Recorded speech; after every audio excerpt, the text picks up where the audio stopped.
네, 포기하면 아마추어, 힘들다. 그럼에도 불구하고 해낸다면 프로입니다. 이 프로가 되기 위한 이 박앵커의 도전은 계속됩니다. 박앵커의 올백 시간입니다. 시장 힘드네요. 힘들기 때문에 조금 도전 의식도 생기고요. 이럴 때 저라도 좀 으쌰으쌰해서 여러분들과 함께 좀 활기차게 전략을 짜나가야 되지 않을까 이런 책임의식도 생깁니다. 그리고 이 두 분이 있어서 또 마음 한켠이 든든하기도 하죠. 방송을 위해 외모도 업, 주식도 업 시키고 있는 권홍섭 쥐, 그리고 역사계에 설민석이 있다면 주식계는 내가 있다. 박재영 차장 두 분 모셨습니다. 어서 오세요. 안녕하세요. 안녕하십니까. 네, 저의 소개가 조금 부담스럽진 않으신가요, 권홍섭 주님? 네, 해주시니까 감사할 따름인데요. 아무래도 계속적으로 장이 좀 많이 힘든 것 같습니다. 네, 맞아요. 그래서 이런 가운데서도 좀 수익을 낼 수 있는 종목 발굴하기도 참 어렵다고 생각하는데요. 이러한 좀 부담은 또 시간이 차차 흘러가면서 또 이제 이러한 경험도 쌓아가면서 거기에 대한 포트폴리오 조정 이런 것들을 좀 동반을 해가지고 다시 한번 수익률 좀 창출할 수 있도록 좀 노력을 많이 해야 될 것 같습니다. 시장 어떻게 보세요, 권 주임님? 사실 오늘 철도, 건설, 철강, 남북 경협주 줄줄이 내려갑니다. 일부는 또 올라오기도 하고 또 희한하게 또 채팅창에도 올라왔는데 아이러니하게 어떻게 방산주랑 경협주가 같이 올라가느냐 하는 분들도 계시고요. 이럴 때 건설주, 철도주 지금 저가 매수 흔히들 그러잖아요. 줍줍한다고. 이럴 때 사보는 건 괜찮을까요? 네, 일단은 여기에 관해서는 남북 정상회담이 새벽 3시에 제가 뉴스 속보가 나왔다고 이제 들었는데요. 네. 일단은 그럼에도 불구하고 제가 처음에 예견했을 때는 아침에 바이오가 잠깐 올라가지 않을까 이렇게 봤거든요. 근데 오히려 남북 경협주가 빠짐에 거기에 저가 매수세가 많이 유입이 됐다 볼 수 있겠습니다. 따라서 조금 좀 상식선에서 벗어난 남북에 대한 정상회담이 이루어지지 않더라도 앞으로에 대한 북미 정상회담도 있고 여기에 대한 기대감이 아직까지도 상존할 수 있기 때문에 만약에 좀 빠진다면은 저가 매수를 좀 근접을 해서 하는 게 좋다고 보여지고요. 한 6월 13일까지 이제 북미 정상회담이 남아 있기 때문에 그 가운데서 우리나라 정부가 어떻게 대응하느냐에 따라서 계속적으로 주가는 급등락이 나올 수 있기 때문에 항상 좀 저점 매수 전략으로 해서 만약에 오른다고 하면은 쫓아서 추격 매수하는 일이 없도록 이렇게 좀 조심을 하면서 해야 될 것 같습니다. 지금 그럼 심플하게 남북 경협주 담아도 되는 시기다라고 보신 거죠? 네, 그렇습니다. 철도 쪽 하고요. 건설은 약간 조금 한번 부진할 수도 있고요. 네. 철도가 가장 좀 매력적으로 부각될 수가 있는데 그 이유는 이제 처음 개성공단의 철도 연결과 그리고 이제 원산 지역 쪽이죠. 원산 지역 쪽이 이제 금강산 관광 개발과 그리고 원산까지에 이르는 이산가족 교통 시스템 그리고 시멘트가 북한에 아직 자원이 있지만 일단은 일부는 이미 지금 육로로 운송이 좀 필요하다고 보기 때문에 원산 지역 쪽 태백과 연결되는 원산 지역 쪽을 아마 연결할 가능성이 크다고 보여집니다. 따라서 철도주를 좀 먼저 좀 매수를 담아보는 것도 나쁘지 않을 것 같습니다. 어떻습니까? 박재영 차장님은 표정이 좀 안 좋으세요. 이런 날 줍줍 반대? 이십니까? 사고 싶으면 사야죠. 사고 싶으면 사야 되는 거고. 나라면요? 사고 싶으면 사야는 남 일이고 나라면 어떻게 하겠다 이렇게 얘기해 주셔야죠. 그거는 제가 갖고 오는 종목을 보면 아실 수 있을 거예요. 제가 대북 관련주를 가끔 유진기업 이런 거 가져왔지만 CJ 대한통운도 가져오면서 북한이 땅 있다라고 이야기하지만 7만 원. 네. 사실 그게 투자 포인트가 될 수는 없고 실적이나 이런 것들 보고 소개를 드리는데 저는 이걸 보고는 사실 살 수가 없다라고 생각을 해요. 단타를 칠 거면 괜찮습니다. 단타를 칠 거면 그날 샀다 그날 빠져나오면 되니까. 근데 긴 관점에서 봤을 때 만약에 대북주가 소위 쉽게 말해서 물렸다. 그러면 어떻게 할 거죠? 물론 이제 내가 손절을 잘하는 투자자라고 한다면 물렸으면 어쩔 수 없지. 손절하면 되지만 그게 잘못되면 길게 갈 수도 있거든요. 네. 그리고 이제 실적이 좋은 종목들은 믿고 기다릴 수 있는데 이건 믿고 기다릴 수가 없는 테마예요. 물론 이제 결과적으로 남북 평화 모드가 되면서 통일이 되고 남한과 북한이 다 같이 잘 사는 그런 이제 큰 그림을 그릴 수 있겠지만 그게 단기간에 올 수 없고요. 단기간에 오기 쉽지 않고요. 그 종목이 거기에 수혜를 받는다라는 보장이 없기 때문에 저는 쉽사리 손이 잘 안 나가고요. 지금 떨어질 때 사야 되느냐? 저는 이 북한이 지금 타이밍이 한 박자 조금 늦었다라고 생각을 하는데 남북 정상회담 이후에 이런 일이 종종 나올 거라고 생각을 했어요. 왜냐하면 북한도 미국이랑 이제 대화를 해야 되는데 약간 높은 위치에 쓰고 싶지 않겠어요? 근데 가진 건 없고 그럼 고분고분 말을 들으면 뭐 미국에서 그래 너희 말 잘 들으니까 우리가 더 많이 해줄게라고 할까요? 한 번씩 노이즈를 준다는 거죠. 그렇죠. 그들이죠. 그렇지 않을 가능성이 있습니다. 그러면 한 번씩 아유 우리가 아직 죽지 않았어라고 하면서 우리 아직 핵 있어 뭐 너희랑 무조건 대화하는 거 아니야라고 노이즈를 일으킬 가능성이 있었다라는 거죠. 근데 지금까지 너무 조용하게 흘러왔어요. 그게 좀 이상하다라고 생각을 했는데 그런 것들이 나왔다라는 거죠. 그러면 이런 노이즈는 이제 아마 시작이 될 수도 있다. 좋았다가 나빴다가를 반복할 수도 있는 뭐 이벤트이기 때문에 오를 땐 좋겠지만 떨어질 땐 또 무섭게 떨어지거든요. 뭐 그런 것들을 파도를 잘 타는 투자자라고 한다면 한번 들어가서 서핑하는 것처럼 네. 빠질 때 샀다가 오를 때 팔고 나오면 좋겠지만 그게 어렵다라고 한다면 저는 좀 한 단계 물러나 있는 것도 좀 좋지 않을까라는 생각을 좀 하고 있습니다. 두 분의 이 시각이 좀 살짝 다릅니다. 그동안 보여주신 성향 확연하게 좀 드러나는 것 같고요. 뭐 한두 종목 좀 점검을 하고 가도록 할게요. 사실 에코마이스터가 지금 화면에 보이시나요? 오늘장 25%까지 급등했다가 지금은 한 5%로 상승폭을 많이 줄여놓은 상황인데 그간의 주가 추이를 본다면요. 5월 10일 6% 급등 이후부터 해서 계속된 상승세를 나타납니다. 에코마이스터 하면 건주임님 저를 좀 봐주셔야 될 것 같아요. 제가 너무 속상합니다. 이 5월 10일 날 매수해보자라며 유망주로 가져왔었는데 제가 그때 포트에 어떤 종목도 담지 않았었어요. 그런데 그날 샀더라면 60% 정도 수익입니다. 5거래일 만에요. 제가 그렇게 염원했던 급등주인데 죄송해요. 제가 아니 근데 건주임님도 책임이 있어요. 왜 좋은 거다 사라 급등할 거다 이렇게 자신 있게 더 저한테 밀어붙이시지 그러셨어요. 일단 뭐 투자자가 이제 어떤 종목을 선택할 때는 자기 어떤 그 판단? 동물적 감각이라고 하죠. 그럼 제가 네. 동물적 감각이 안 좋다 하시는 거예요? 근데 이제 뭐 다른 종목에서도 이제 일부 박진 차장님 종목에서 수익이 났으니까 뭐 저는 거기에 대해서는 어쨌든 앵커님의 선택에 해서 됐기 때문에 어쩔 수 없지만 일단 제가 항상 조금 괜찮은 종목들을 갖고 올 때 뭐 성강밴드도 그랬죠. 두 가지 포인트. 네, 아까워요. 그것도. 이거 에코마이스터도 그때 당시 소개할 때는 이제 두 가지 포인트 이렇게 똑같이 했는데 이 회사가 이렇게 좀 최근 들어서 급등할 수밖에 없는 이유는 굉장히 계속적으로 소외가 됐었습니다. 남북 경협주에도 불구하고 거기다가 이제 산업재 폐기물에 대한 재활용 시스템도 가지고 있고요. 그리고 철도 관련된 선반, 그러니까 선로를 깔아주는 거 하고 또 선로를 절삭하는 그러한 철도 관련된 산업 그 사업을 영위하고 있기 때문에 이 두 가지 포인트에서도 굉장히 좀 괜찮았고요. 또 재무제표상으로도 굉장히 퓨어했습니다. 뭐 부채 비율도 100% 이하고 유보율도 500% 이상. 그리고 최근에는 메자닌 펀드의 자금 유증을 받았죠. 제3자 배당으로 거의 한 250억 가까이 받았는데 네. 여기에 이제 사모펀드들, 그러니까 메자닌 펀드들이 여기에 투자한 이유도 메자닌 펀드들이 무조건 뭐 전환사채, 그러니까는 그냥 어느 일정 이율만 가지고 3%, 5%만 사채만 사가지고 가지고 있지 않습니다. 이 회사가 나중에 주가가 오를 거를 감안하고 샀기 때문에 이런 좀 그런 모멘텀들, 이런 것들이 나와서 이제 추천을 드린 거고요. 오늘 아침까지만 해도 이제 남북 경협주에 대한 연기가 되면서 네. 주가가 많이 밀리는 흐름이 나올 거라고 예상을 했었는데 굉장히 좀 힘이 강했다 이렇게 보는데. 왜냐면은 굉장히 이게 처음 초기 단계입니다. 우리가 따지자면 부산산업이 처음에 10,000원, 8,000원에 시작할 때는 시멘트가 될까 말까 이렇게 고민했을 때 지금 주가는 10만 원 가있죠. 네. 이와 마찬가지로 철도도 이제 관심 있게 섹터가 이제 순환매할 경우에는 앞으로도 계속적으로 좀 수혜가 나타날 것 같습니다.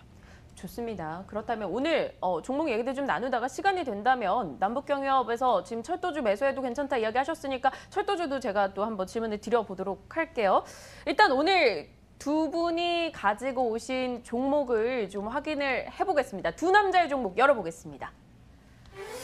오늘 박재영 차장님의 종목이 제우스 그리고 휠라코리아, 권홍섭 주임님의 종목은 의미가 있네요. 엔지스 테크놀로지와 대우조선해양 각각 한 번씩 이 시간을 통해서 소개했었던 종목입니다. 제가 포트엔 담지 않았었고요. 네, 좋습니다. 이들 두 종목에 대해서 이야기 다뤄보겠습니다. 먼저 박 차장님께 질문 드려봅니다.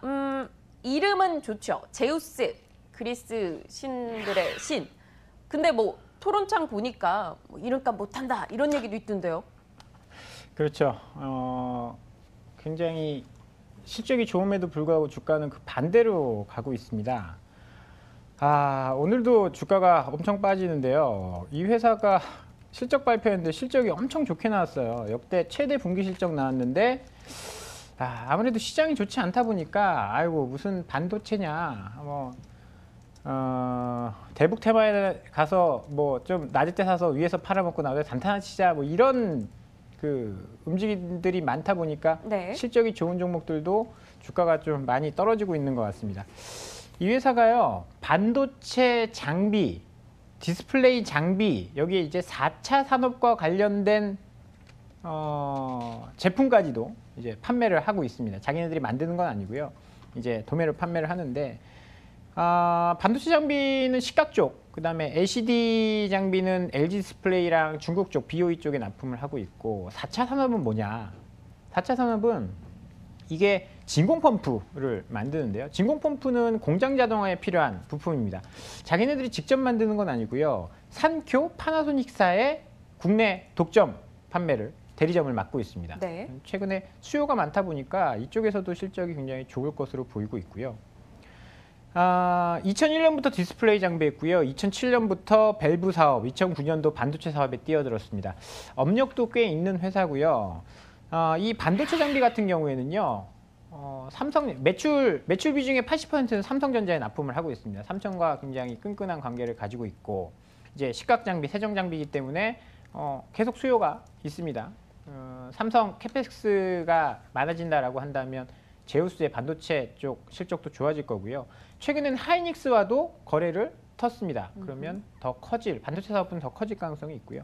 진공 펌프 같은 경우에는 이제 국내 독점 대리점이기 때문에 앞으로 실적 개선을 기대를 해볼 수 있는 사업이고 네. 1분기 역대 최대 실적입니다. 영업이익이요 118억 나왔어요. 40% 증가했습니다.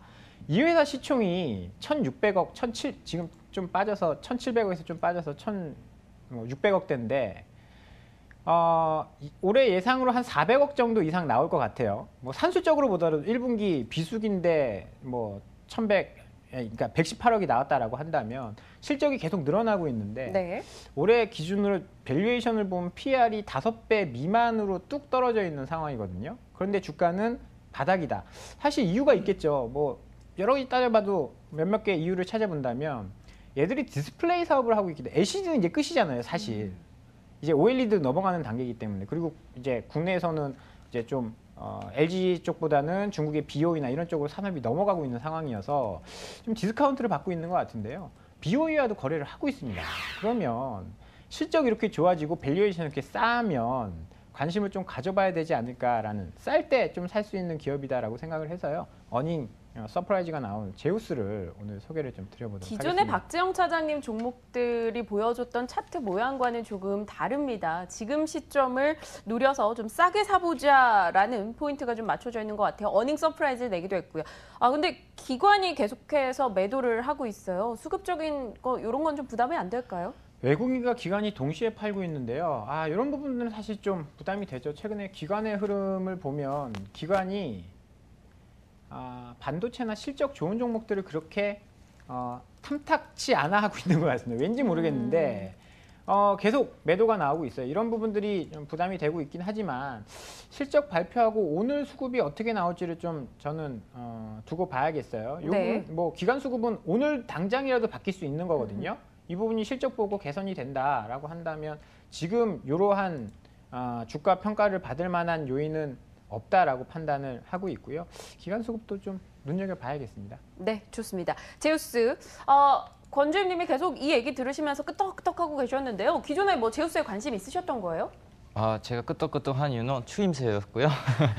일단 리액션이요? 네. 일단은 제우스 상당히 회사 좋습니다. 왜냐하면 앞으로도 발전 가능성도 크다고 보여지는데 LCD가 우리가 OLED로 바뀌는 뭐 좀 추세다 이렇게 네. 보는 건 맞습니다. 그러나 이 OLED의 수율과 거기에 대한 그 좀 공장 증설에 대한 부담감들이 중국 업체뿐만이 아니라 지금 미국 업체도 역시 부담이 많이 가는 상황입니다. 따라서 지금 현재 중국을 좀 먼저 보자면 애플의 경우에는 LCD 패널과 OLED 패널을 적용한 모델을 이제 각각 출시할 예정이고요. LG전자의 G7부터도 네. LCD 모델과 OLED 모델이 각각 나옵니다. 이런 추세로 봤을 때 OLED에 대한 조금의 물량 부담감과 그리고 가격 부담 이런 것 때문에 LCD로 좀 다시 좀 선회하는 그런 분위기가 조성이 되고 있기 때문에 LCD 쪽 보면은 제우스도 상당히 실적도 1분기에도 괜찮았고 뭐 현재 박스권의 흐름이지만 언젠가는 좀 좋은 실적으로 인해서 주가는 당연히 실적에 반영돼서 올라갈 것이라고 보여집니다. 네. 아, 좋습니다. 근데 딱 하나 걸리는 게 사실 제포트에 있는 IT 종목들, 뭐 유니테스트나 하이비전 시스템 등이 아직까지 큰 힘을 내지 못하고 있다는 거예요. 유니테스트는 한 2% 수익 구간입니다만 하이비전 시스템이 오늘장 또 낙폭을 키우면서 다소 포트에는 부담으로 작용을 합니다. 그래서 IT 종목에 대한 이 저점 매수 괜찮을까라는 살짝 걱정도 있긴 있고요. 일단 이야기 계속 이어나가죠. 건주임님의 종목이 엔지스 테크놀로지입니다. 5월 14일에 제시하셨던 종목이고요. 그 뒤로 수익 괜찮아요. 그날 샀다면 한 10% 수익. 근데 그런 얘기 있잖아요. 버린 자식이 잘 된다고. 내가 매도하니 잘 나간다. 이런 이 종토론실의 얘기가 있더라고요. 아, 엔지스 테크놀로지 놓친 분들이 뭐 좀 덜어 계신 것 같은데요. 다시 한번 얘기를 해주실까요? 그때 자동차 쪽 부품이었죠? 네, 맞습니다. 이제 커넥티드, 그러니까 이제 우리가 흔히 쓰고 있는 내비게이션과 그리고 핸드폰, 스마트폰에 연결되는 뭐 이런 그 솔루션을 제공하는 업체인데요. 우리가 이 회사에서 제일 큰 투자 포인트를 잡을 게 뭐냐면 OTA입니다. OTA 솔루션이 뭐냐면 우리가 흔히들 내비게이션 이제 업그레이드 해주세요 나오면은 센터를 가갖고 SD 카드를 뽑아서 그걸 업그레이드 시키고 오는데 이 OTA 기술은 그런 걸 안 하죠. 우리가 그냥 일반 스마트폰에서 그 소프트웨어 업데이트를 하듯이 자동차에서도 자기가 혼자 알아서 업데이트를 하는 그러한 그 기술력을 가지고 있는 회사입니다. 이런 기술력을 바탕으로 해서 현재 그 볼보 진리 자동차 하고요. 그리고 도요타 자동차 쪽에 어느 정도 그 수주를 받았다는 뉴스가 나오고 있고요. 유럽의 경우에는 지금 이머전시 콜이라고 해가지고 자동차에 만약 핸드폰이나 뭐 이런 연락처가 없을 때는 자동적으로 이제 자동차 내부에 있는 이머전시 콜을 활용을 해서 이러한 그 뭐 사고를 추이에 막자라는 법안이 어느 정도 통과가 됐기 때문에 아마 올해부터 양산하는 차들은 무조건 의무적으로 이머전시 콜을 달아야 됩니다. 따라서 거기에 기술을 접목시킬 수 있는 것이 바로 이 OTA 기술인데요. 이런 그 추세로 감안했을 때 이 회사가 현재 뭐 35,000원 정도의 그 밸류를 갖고 있지만 앞으로도 뭐 자율주행이니 아니면은 소프트웨어, 그러니까 자동차 무선 소프트웨어 이런 쪽으로 더 나아간다면은 현재 주가 수준은 굉장히 싸다 이렇게 보시면 될 것 같습니다. 좋습니다. 엔지스 테크놀로지이고요. 사실 뭐 오늘 제포트에 대한 이야기들이 채팅창에 많이 올라오고 있네요. 에드워드 박님은 가온미디어로 인해서 수익이 났다, 고맙다 이야기 올려주셨고요. 정수연님께서 민영 앵커님 따라서 한 유닛 테스트로 수익이 확 회복했으면 좋겠어요 라고 이야기 주셨는데 제포트에 사실 지금 현재 수익을 내고 있는 건 다 박재영 차장님의 종목이에요. 근데 건주임님의 종목들은 제가 잡지 않은 종목들이 그렇게 급등을 기록합니다. 이게 참 아이러니한 상황인 것 같은데 유닛 테스트 질문 드려봐야겠죠. 유닛 테스트가 박재영 차장님 종목이었습니다. 오늘 한 2% 수익 구간이고요. 정수현님이 더 보유해도 괜찮다 보십니까? 그럼요. 또 이렇게 안 좋은 상황에서도 버티고 있죠. 네, 버티고 있는 거잖아요. 기회를 보고 있는 것 같습니다. 뭐 반도체나 이제 실적장이 온다라고 한다면 한 번 더 움직일 수 있어 보이고요. 지금 뭐 대북 관련주 아니면 없는 시장이에요. 지금 하락 종목 수가 코스닥에서는 1,020 종목이 넘었습니다. 뭐 오르는 종목이 170 종목이고 하락 종목이 1,000 종목인데 난리네요. 뭐 이런 시장에서 지금 버티고 있다는 것은 뭐 정상적인 시장에서 많이 오르고 있다라고 해석을 해봐도 좋을 것 같습니다. 그래서 조금 더 지켜보시면 반도체 업황이 워낙 좋고요. 실적이 좋기 때문에 기다려보셔도 좋을 것 같아요. 네, 수연님 듣고 계시죠? 답 드렸습니다. 기억해보시길 바라겠고요. 이어서 박재영 차장님 종목이 휠라코리아입니다. 어제 오늘 뭐 시장 대비 견조하게 버티고 있고요. 북한에 의료 공급을 할 수 있다 뭐 이런 얘기가 들리던데 이거 믿어도 돼요? 아니죠? 루머죠? 그렇게 되면 지금 뭐 한세실업이 오늘 15% 빠질 이유가 없죠. 한세실업이 오늘 뭐 지금 뭐 요단강 건너고 있는데 휠라코리아는 이제 중국, 미국, 한국에서 사업을 하고 있는데 다 잘 되고 있습니다. 이게 저는 가장 핵심이다라고 보고요. 휠라가 언제적 휠라냐? 사실 제가 중학교 때 이 괜찮은 브랜드였어요. 네. 제가 중학교 때 휠라 입고 나가면 좀 애들이 비싼 것 좀 입었다 이럴 정도의 브랜드였는데 이게 20년이 넘게 거의 30년 가까이 돼가네요. 그러다 보니까 브랜드의 가치가 많이 떨어졌습니다. 국내에서는 쉴라 아무도 안 입었어요. 근데 맞아요. 최근에 좀 달라지고 있죠? 달라졌어요. 가격 정책을 싸게 이 쉴라 코리아가 국내에서 잘 되기 시작한 게 이 코트 디럭스 이게 단화가 4, 5만 원짜리거든요. 요새 아이들 신발 사주러 가면 4, 5만 원짜리가 어디 있습니까? 보통 15만 원, 20만 원이지. 나이키나 이런 데 가면. 근데 이게 먹혔다라는 거예요. 네. 중학생들 사이에서 먹혔습니다. 그러면서 국내에서 브랜드 가치가 조금 높아지고요.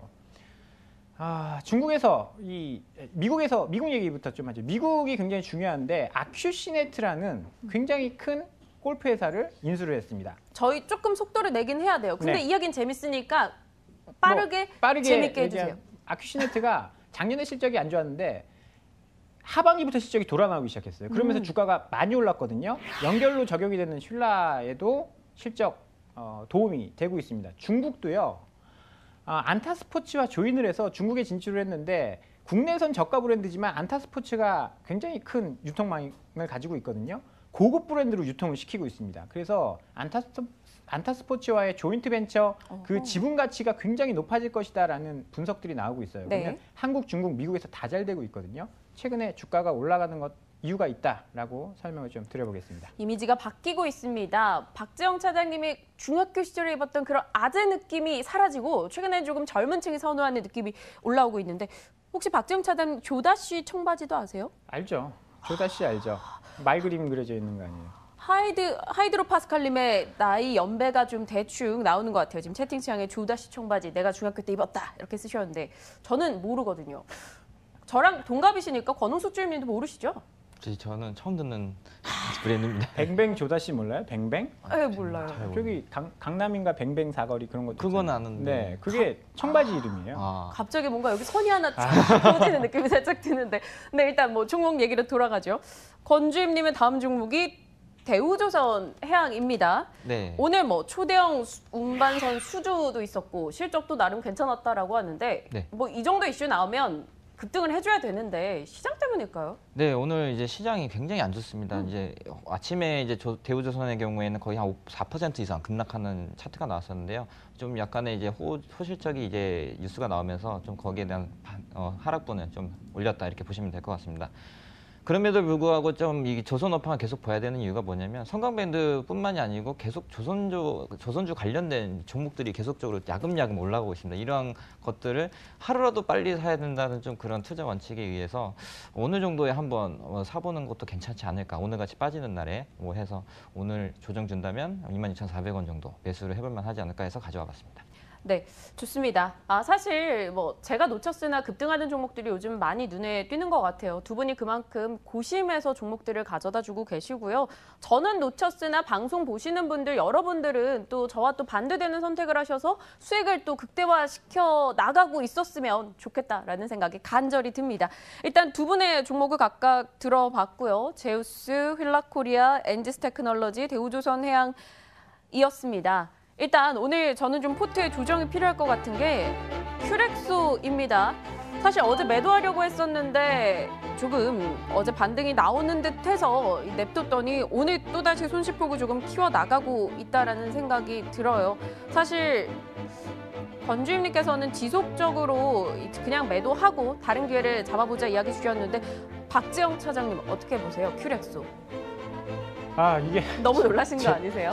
제가 이야기한 종목도 아니고 해서 제가 뭐라고 하기 좀 그런데 네. 추세가 계속 좀 떨어지고 있네요. 추세가 좀 떨어지고 있어서 뭐 중요한 지지선을 조금 이탈했다라고 봐야 되지 않을까요? 횡보하던 구간 그리고 장기 평선 여기를 지금 9,700원대를 하향 이탈했는데 네.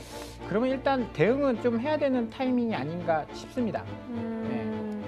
이걸 팔면 이 포트에서 좀 손실폭이 켜진다는 게 좀 답답하긴 합니다만 일단은 큐렉소 버틸 만큼 버텼습니다. 저희도 손절하는 이 움직임도 보여줘야 되니까 네, 그것도 그렇고요. 티웨이홀딩스도 저는 오늘 매도하려고 나왔어요. 박재영 차장님 실적 좋게 나왔습니다. 그런데 다른 이 LCC 대비해서 좀 탄력을 키워나가지 못하고 있어서 제가 오늘장 일단 매도로 대응하고 큐렉소와 함께 매도하겠다라는 마음으로 왔어요. 괜찮으시죠? 정말 아쉬운 게 작년 한 해 실적을 1분기에 다 했거든요. 네. 근데 빠진다는 게 속상합니다. 이게 주식시장이고 뭐 저는 좀 아쉽긴 하네요. 예림당도 오늘 좀 밀리고 있어서 그러면 다음 기회를 봐도 좋겠지만 아쉬움은 좀 남네요. 네, 그래도 TV홀딩스는 4%, 4.2% 수익입니다. 6,640원에 매도를 넣고요. 건주임님, 큐렉소 저는 개인적으로 좋아하고 많이 버텼어요. 그런데 이렇게 됐는데 괜찮으시죠? 매도하겠습니다, 오늘. 네, 오늘 매도하셔도 되고요. 일단 네. 시장 상황이 좋지 않습니다. 일부 현금화를 통해서 약간 좀 다음 장을 위해서 뭐 준비하는 것도 뭐 나쁘지 않은 전략인 것 같습니다. 네, 알겠습니다. 뭐 두 분과 함께라면 사실 이 정도 포트 메꾸는 건 걱정도 안 돼요. 큐렉소 가겠습니다. 10주 9,360원에 매도 주문을 내놓은 상황이고요. 오늘 TV홀딩스는 4% 정도 이 수익으로 매도가 됐고요. 큐렉소 같은 경우는 지금 14% 손실로 일단 9,360원에 매도 물량을 내놨습니다. 체결이 될지 여부는 좀 지켜봐야 될 것 같네요. 일단 지금은 되지 않았고요. 저희가 뭐 시간을 열어뒀으니까요. 이 큐렉소 함께 보유하고 계신 분들이라면 보시길 조금 바라겠습니다. 오늘 두 종목에 대해서 매도를 했고요. 매수하는 종목도 필요할까요? 일단 오늘의 시장이 좀 좋지 않아서 살짝 쉬어보도록 하겠습니다. 하지만 두 분의 4가지 종목 저는 잘 기억하고 있고요. 그 종목을 또 내일 살 수도 있으니까요. 저희와 한번 가격적인 전략 다시 잘 세워보시길 바랍니다. 오늘 또 힘차게 달려왔고 시간이 어느덧 부족하네요. 수익이 난다면 시간을 더 눌려주겠다라고 PD님께서 이야기하셨는데 수익 내야 될 것 같습니다. 권홍석 주임, 박재영 차장님과 함께 시각 꾸려봤습니다. 두 분 고맙습니다. 감사합니다.